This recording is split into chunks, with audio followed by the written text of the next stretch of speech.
Dalish prisoners escaped safely? We got them away free and clear. Good.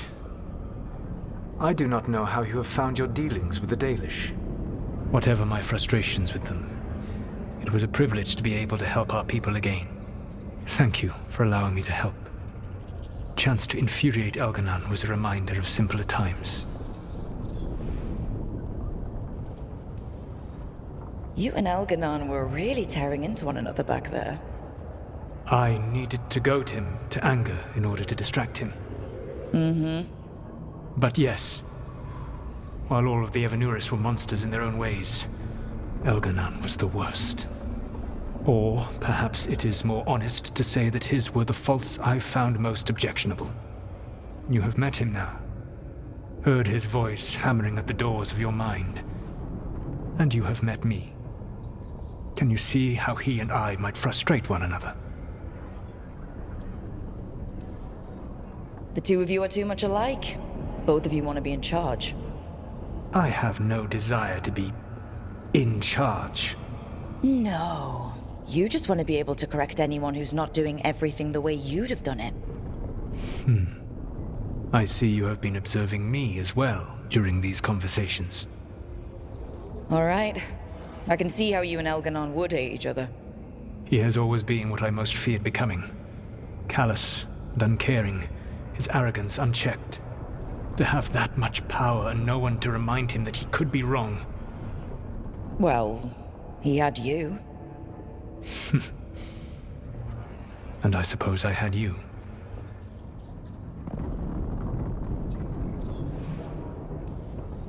You said you found the Dalish frustrating. Why is that? It is unfair to them. I lived for thousands of years, and after I imprisoned the Evanuris, I slept for thousands more. I awoke in a world that had forgotten the ancient times almost entirely. And those who tried to remember Elven history, like the Dalish, had gotten so much wrong.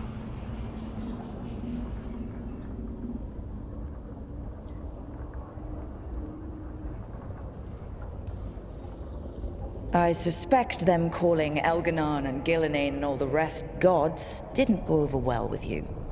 Indeed. To see that the history the Dalish worked so hard to preserve was the propaganda of tyrants was vexing. I tried to explain the truth to one clan. When I convinced them that I was truly Fen'Harel, they attacked me.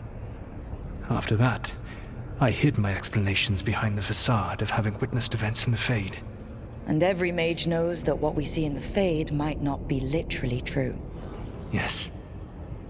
The Dalish had no reason to believe me. I could only watch as they continued to worship Elganon, though we may have seen the last of that tradition, at least. Last time I got his attention, he got angry enough to come after us with the blighted dragons. Hopefully this baits him into a mistake we can use against him. Every act of resistance is a thorn in his side. He will break soon. When we first met, I saw you only as a foolishly confident child who disrupted my plans. You were an irritant. I gave you information to oppose Elganon out of necessity, but I expected you to be nothing more than a tool. Seeing you with your team, I was wrong.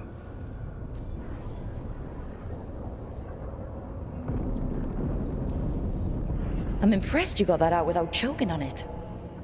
If I could not admit when I was wrong, I would be no better than Elganon. Your team trusts you, and you listen to them. It is impressive and enviable. It took me centuries to build such a bond during my rebellion, and when I served the Inquisition, I tried to avoid entanglements.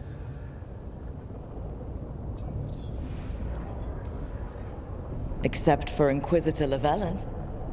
I said that I resolved to do so, not that I succeeded. She is a good woman. Growing close to her was selfish of me. Do you regret it? I live with countless regrets.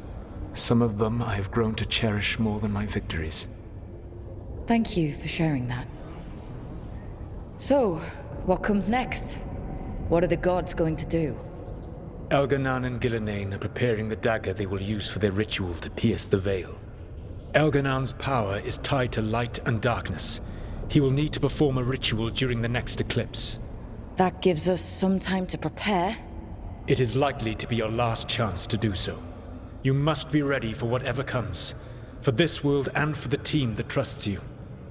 I know that you will do everything in your power not to fail them.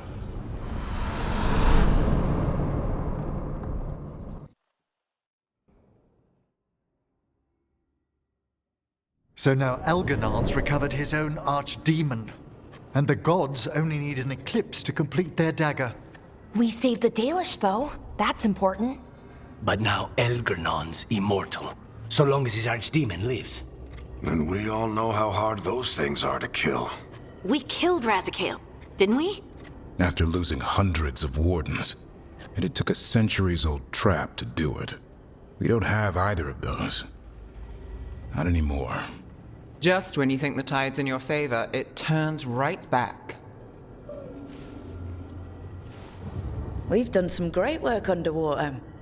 You know why no one else can save the world except us? Why the Inquisitor told me it had to be us? Because we don't give up.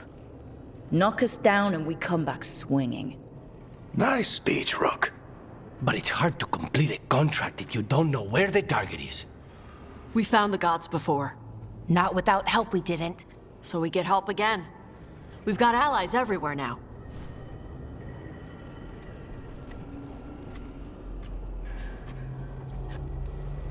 Did the Veil Jumpers find any traces of where Elganon and his archdemon went? No. Venatori started swarming the area right after we left, and they had to leave. The crows may have something. The Antam are moving large quantities of supplies out of the city. Weapons, armor, gatlock. And food. About half are remaining provisions. Enough to feed the Antam navy. Given the timing, it seems unlikely to be a coincidence. Wherever those supplies are headed, that's likely where we'll find the gods. Any more details from the crows, Lucanus? They said the Antam have long work ahead. We have time.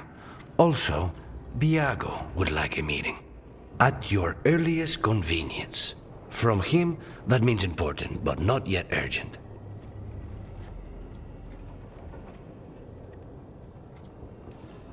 Finding the gods is our first priority. Following those supplies is our best chance. Not to complicate things, but the Inquisitor also wants to meet Rook. Right. With everything she's been doing in the south, we owe her an update. I'll let her know. Despite the odds, we've survived. We've made a habit of it. Take some time. Rest. Be ready to go. Next time the gods appear, let's make sure it's the last.